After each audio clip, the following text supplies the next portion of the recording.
जय हिंद साथियों, स्वागत है आप सभी का संपूर्ण जीके चैनल पर। साथियों, अभी की क्लास में हम देखेंगे मोटर हिस्ट्री का चैप्टर नंबर 4, जो कि आप लोगों के एग्जाम के लिए बहुत ही ज़्यादा महत्वपूर्ण होने वाला है। और साथियों, आप लोगों को सूचना दे दें कि और भी जितने सारे सब्जेक्ट हैं जिनका आंसर ज्ञान बिंदु जीएस एकेडमी के द्वारा निकाला गया है, और हम अपने टेलीग्राम पर आप लोगों को पीडीएफ सहित आंसर प्रोवाइड करा चुके हैं, मगर मॉडर्न हिस्ट्री का अभी तक आंसर नहीं निकाला गया है ज्ञान बिंदु जीएस एकेडमी के द्वारा। इसीलिए हम इसका क्लास के जरिए आप लोगों को टोटल आंसर बतला देंगे। तो आइए आज के क्लास में हम लोग स्टार्ट करते हैं मॉडर्न हिस्ट्री का चैप्टर नंबर 4। ये जो क्लास है यह पेड कोर्सेज में कराया जाता है ज्ञान बिंदु जीएस एकेडमी के द्वारा, मगर हम आप लोगों को अपने चैनल के माध्यम से बिल्कुल फ्री में कराते हैं, और इसका फ्री में टेलीग्राम पर पीडीएफ भी देते हैं। तो आइए स्टार्ट करते हैं। देखिए, पहला नंबर क्वेश्चन कर रहा है, भारत में ब्रिटिश शक्ति का विस्तार का मुख्य कारण क्या थे? तो राइट आंसर हो जाएगा सभी थे। ठीक है, केंद्रीय सत्ता का अभाव, राजनीतिक अस्थिरता, और फिर राष्ट्रीय एकता का अभाव, तीनों थे, यानी उपयुक्त सभी। Option number D right answer हो जाएगा। ठीक है, भारत में ब्रिटिश शक्ति का विस्तार का मुख्य कारण क्या थे? तो तीनों थे, उपयुक्त सभी राइट आंसर होगा इसका। नेक्स्ट क्वेश्चन, निम्नलिखित में से किसका मिलान सही है? किसका मिलान बतलाना है सही है? एक साइड नीति दिया गया, एक साइड गवर्नर जनरल का नाम दिया गया है, और बतलाना है कि कौन से नीति को कौन से गवर्नर जनरल ने लागू किया था। तो देखिए, द्वैध शासन की नीति को लॉर्ड क्लाइव ने जारी किया था, सही है, ये लागू किया था। फिर सहायक संधि की नीति को वेलेजली ने लागू किया था, ये भी सही है, इस नीति को वेलेजली ने लागू किया था।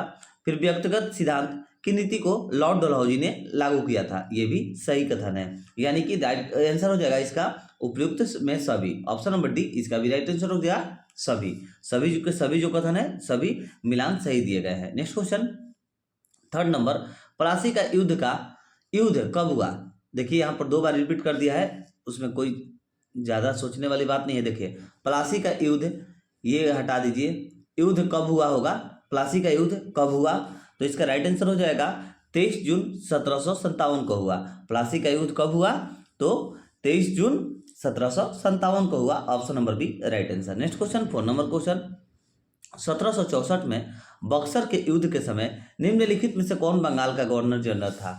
तो उस वक्त में बंगाल का गवर्नर जनरल जो था वह था वेंसी टॉट था। ठीक है, वेंसी टॉट, हम थोड़ा सा कंफ्यूज हैं रॉबर्ट क्लाइव और वेंसी टॉट में, बट रॉबर्ट क्लाइव नहीं होगा, याद रखिएगा, वेंसी टॉट होगा। Option number C right answer हो जाएगा। और इसका जो ये वेंसी टॉट जो था 1760 से लेकर के 1764 तक बंगाल के गवर्नर जनरल थे। ठीक है, वेंसी टॉट 1760 से 1764 तक बंगाल के गवर्नर जनरल भी रहे थे। Next question, 5 number question, Allahabad की संधि के पश्चात ईस्ट इंडिया कंपनी को कहाँ की दीवानी प्राप्त हुई थी? तो इसका सही आंसर हो जाएगा, देखिए, बिहार की दीवानी, बंगाल की दीवानी और उड़ीसा की दीवानी, तीनों जगह की दीवानी प्राप्त हुई थी। Option number D right answer हो जाएगा सभी। ठीक है, इलाहाबाद की संधि के पश्चात ईस्ट इंडिया कंपनी को तीनों जगह की दीवानी प्राप्त हुई थी। Option number D right answer सभी हो जाएगा। नेक्स्ट क्वेश्चन, 6 नंबर क्वेश्चन, अंग्रेजों ने बंगाल के किस नवाब से बंगाल, बिहार और उड़ीसा की दीवानी के साथ साथ निजामत भी प्राप्त की? तो इसका राइट आंसर हो जाएगा Najmuddaula. Option number A right answer हो जाएगा नजमुद्दौला। अंग्रेजों ने बंगाल के नजमुद्दौला नवाब से बंगाल, बिहार और उड़ीसा की दीवानी के साथ साथ निजामत भी प्राप्त की थी। Option number A right answer Najmuddaula. Next question, 7 number question, निजामत सूबेदार का अभिप्राय है। ठीक है, निजामत यानी सूबेदारी दिया गया है, निजामत सूबेदारी का अभिप्राय है। तो देखिए, यहाँ पर सबसे पहले आप लोगों को समझा दें कि जो निजामत है ना, निजामत का मतलब होता है शासन प्रशासन। ठीक है, निजामत का मतलब क्या हो गया? यहाँ पर शासन प्रशासन हो गया। ठीक है, तो क्वेश्चन हम लोग का क्या बन गया कि शासन प्रशासन के अंतर्गत का अभिप्राय है। तो देखिए, शासन प्रशासन के अंतर्गत का अभिप्राय जो है आंतरिक सुरक्षा से, शांति तथा सुव्यवस्था से, और फिर न्याय व्यवस्था और फौजदारी मुकदमों के निर्णय से। इसका राइट आंसर हो जाएगा उपयुक्त में सभी। Option number D right answer होगा। ठीक है, शासन प्रशासन के अंतर्गत का अभिप्राय क्या है? तो तीनों है। Option number D right answer हो जाएगा उपयुक्त में सभी। नेक्स्ट क्वेश्चन, 8 नंबर क्वेश्चन, मिलान करिए। देखिए, एक साइड क्षेत्र का नाम है, एक साइड दीवान का नाम है, और इसको मैच करके बतलाना है कि क्षेत्र का उप दीवान बतलाना है। ठीक है, यहाँ पर उप कर लीजिएगा। ठीक है, क्षेत्र का उप दीवान आप लोगों को बतलाना है। तो चलिए, जो बंगाल का थे ना, वो बंगाल के महाराजा का सही दिया गया है, एकदम सामने ही दिया गया है। फिर बिहार का आप लोग का सीताबराय, ये भी सही है। उड़ीसा का राय दुर्लभ, ये भी सामने है। यानी कि तीनों का सामने राइट आंसर दिया गया है। 1 2 3 इसका राइट आंसर कर लीजिए। आइए कुट में देखिए, 1 2 3 देखिए कुट में दिया गया है ऑप्शन नंबर ए में 1 2 3 इसका राइट आंसर हो जाएगा। Next question 9 number question. साथियों, आप लोग से विनती है, प्लीज वीडियो को शेयर करिए अपने दोस्तों मित्रों के पास। थोड़ा सा हमें भी सपोर्ट करिए, आप लोग के भाई ही हैं, प्लीज हमें भी थोड़ा सपोर्ट करिए, ताकि हम आप लोगों के लिए ऐसे ही तैयारी कराते रहें और आप लोगों को एग्जाम से पहले आप लोगों की सारी तैयारी को मजबूत करा पाए। तो आइए 9 नंबर क्वेश्चन को अभी कवर किया जाए। कह रहा है, कंपनी को बंगाल के व्यापार का एकाधिकार कब प्राप्त हुआ? कंपनी को बंगाल के व्यापार का एकाधिकार कब प्राप्त हुआ?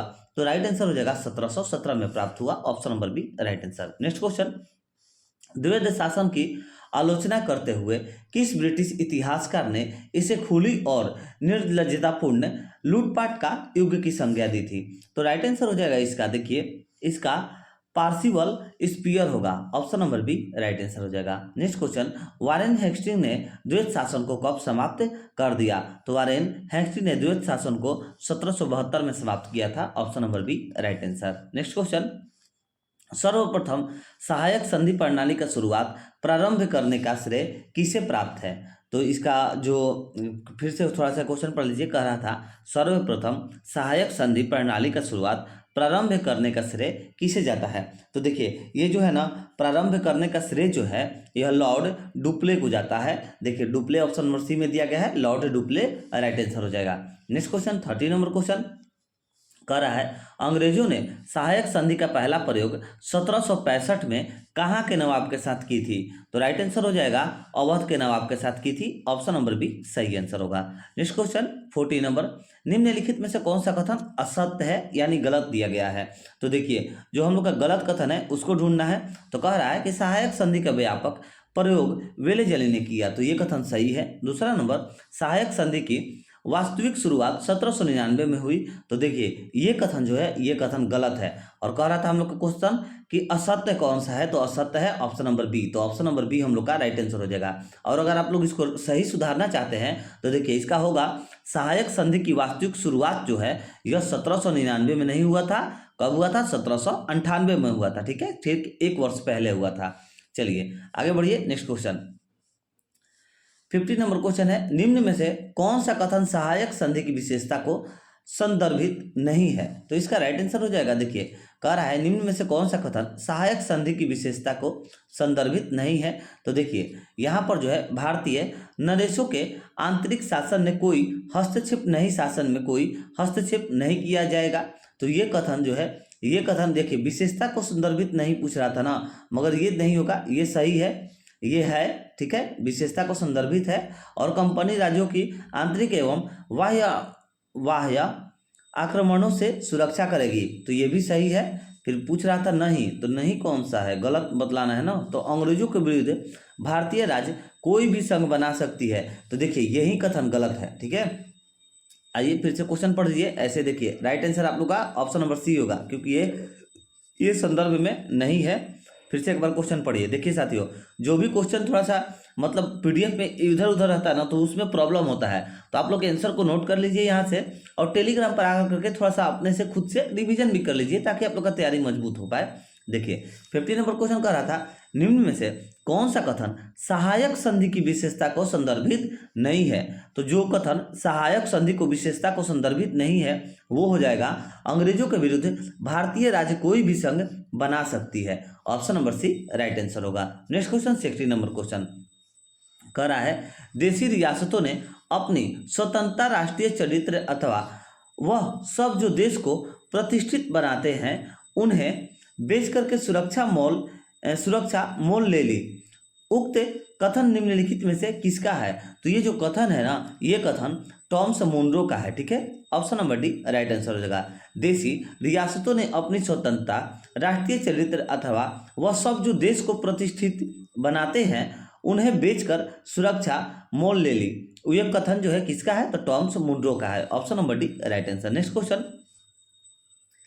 डलहौजी ने भारतीय राज्यों हड़प नीति के तहत कितने श्रेणियों में विभाजित किया था? तो इसका राइट आंसर हो जाएगा 3 श्रेणियों में विभाजित किया था। ठीक है, नेक्स्ट क्वेश्चन 80 नंबर क्वेश्चन, निम्नलिखित कथनों पर विचार कीजिए। ठीक है, 2 कथन दिया गया है, विचार करना है और बतलाना है कौन सा कथन सही दिया गया है। देखिए जो कथन आता है विचार करने के लिए, सबसे पहले आप लोग नीचे देख लीजिए क्या कह रहा है, कि कह रहा है यहाँ पर देखिए कि कौन सा कथन सही है।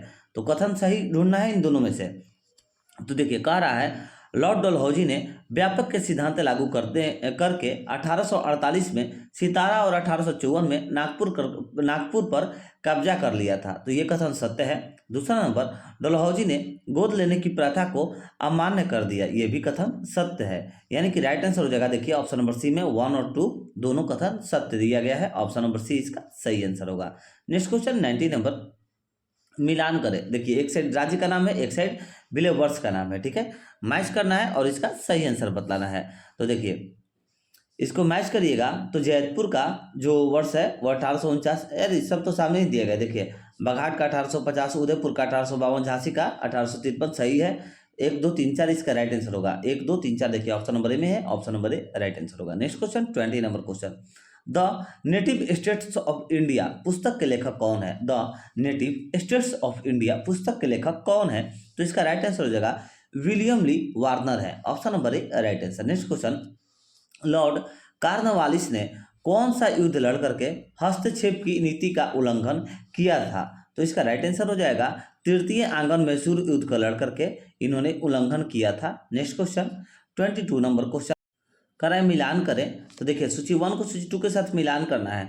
तो साथियों देखिए यहाँ पर पीडीएफ कट जाता है, इसलिए यहाँ पर आप लोगों को हम सही से तरीके से बता नहीं पाएंगे, क्योंकि देखिए घेरे की जो नीति है इसका राइट आंसर उस साइड दिया है। लागू वर्ष जो है उसका देखिए घेरे की नीति का लागू वर्ष आप लोग का क्या हो जाएगा, घेरे की नीति का लागू वर्ष 1935 से 1947 तक है। ठीक है, और उसके बाद फिर देखिए नीचे, तो देखिए ऐसे आप लोग भी नहीं पढ़ पाइएगा, हमको अच्छे से पता है। तो आप लोग को यहाँ पर डायरेक्ट हम आंसर बतला दे रहे हैं। राइट आंसर हो जाएगा आप लोग का, आप लोग मैच कर लीजिएगा 1 4 2 3 इसका राइट मैच हो जाएगा। ठीक है, तो इसका जो सही आंसर हो जाएगा, आइए आप लोग को कूट में बतला दे रहे हैं। आप लोग अच्छे से खुद से इसको पीडीएफ में आकर के टेलीग्राम से ज्वाइन करके इसको पीडीएफ अच्छे से पढ़िएगा। राइट आंसर हो जाएगा ऑप्शन नंबर डी 1 4 2 3। ठीक है, आगे बढ़िए। Next question 23 number question, Lord Wellesley के द्वारा लागू की गई सहायक संधि अवस्था के बारे में निम्नलिखित में से कौन सा कथन लागू नहीं होता है? तो जो कथन लागू नहीं होता है वो हो जाएगा कंपनी के लिए एक नियत आय का प्रबंधक करना। Option number C right answer हो जाएगा इसका। नेक्स्ट क्वेश्चन 24 नंबर क्वेश्चन, भारतीय इतिहास के संदर्भ में द्वैध शासन सिद्धांत किसने निर्दिष्ट करता है? तो इसका सही आंसर हो जाएगा कि किसे निर्दिष्ट करता है।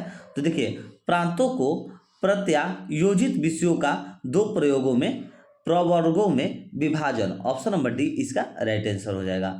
अगर आप लोग को अच्छे से नहीं समझ में आ रहा है, देखिए हाँ आ गया, तो टोटल स्क्रीन पे तो आ जा रहा है, मगर यहाँ से थोड़ा सा प्रॉब्लम हो रहा है। तो देखिए फिर से एक बार पढ़ा दे रहे हैं, अगर नहीं समझ में आएगा तो आप लोग आंसर नोट करके आप लोग टेलीग्राम से आकर के अच्छे से बच्चे हमारे जो भी छोटे भाई हैं छोटी बहन है अच्छे से थोड़ा रिविजन कर लीजिएगा, ताकि आप लोग का तैयारी मजबूत हो पाए। कह रहा था 24 नंबर क्वेश्चन, भारतीय इतिहास के संदर्भ में द्वैध शासन सिद्धांत किसे निर्दिष्ट करता है? तो द्वैध शासन सिद्धांत जो है किसे निर्दिष्ट करता है? तो राइट आंसर हो जाएगा प्रांतों को प्रत्यायोजित विषयों का 2 प्रयोगों में विभाजन। ऑप्शन नंबर डी इसका राइट आंसर हो जाएगा।